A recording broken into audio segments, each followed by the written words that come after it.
presented by Mathli Express Music। Khushi recording studio Baluaha. और हमरा गाँव में अइले रचर के सफारी करे छौरा रे कंबल के व्यापारी रे छोरा भागली कि नहीं तो से हे रे हमरा गाँव में अइले रचर के सफारी करे छौरा कंबल के व्यापारी जबन छलो पसंद धरा धर लइले अबे गे जान कमल लइले अबे गे जान कमल लइले अबे गे जान कमल लइले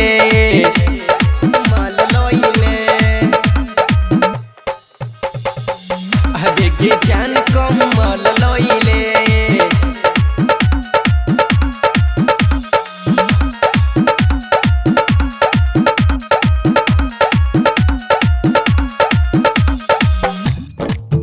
केना छौ मोटका की पतरका मोटका 200 रुपया आ पतरका ओहो 200 रुपया कहाँ से लैली हन मोटका की पतरका मोटका दरभंगा से आ पतरका खगड़िया से गे गर्मी देते न मोटका की पतरका मोटका भरपूर आ पतरका ओहो भरपूर गे ओढ़बै केना मोटका की पतरका मोटका फलकावे पड़तो आ पतरका ओकरो फलकावे पड़तो गे जब दुनू के फलकाबै ल पड़तै तो मोटका और पतरका की लगेने छारे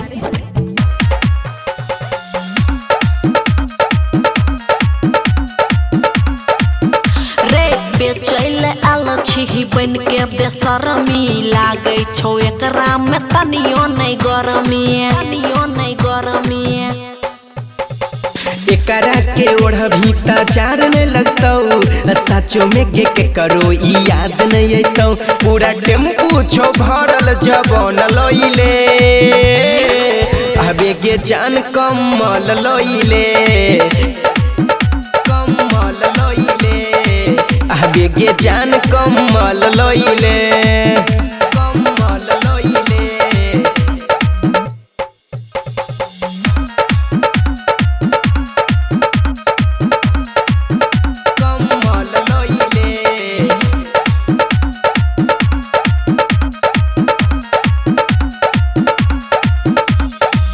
खोलबै केना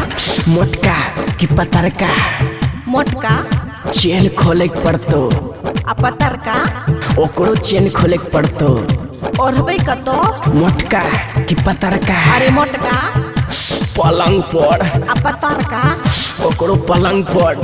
क्या कि डबल बेड कन छे गे के आदमी ओढ़ सकै छियै मोटका की पतरका गे अरे मोटका दू आदमी आ पतरका ओहो दुए आदमी के अरे गर्मी देतै न मोटका की पतरका अरे करिया मोटका सुपर आ पतरका ओहो सुपर गे जब दोनों सुपर से ऊपर लागते तो मोटका और पतरका की लगेने छारे अब चल भाग डीजे पोका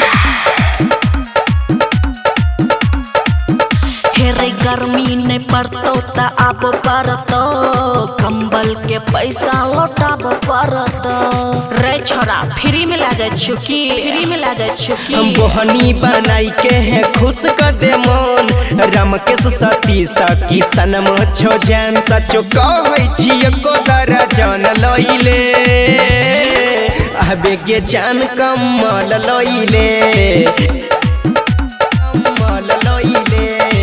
अबे गे जान कमल लइले खुशी रिकॉर्डिंग स्टूडियो बलुआहा।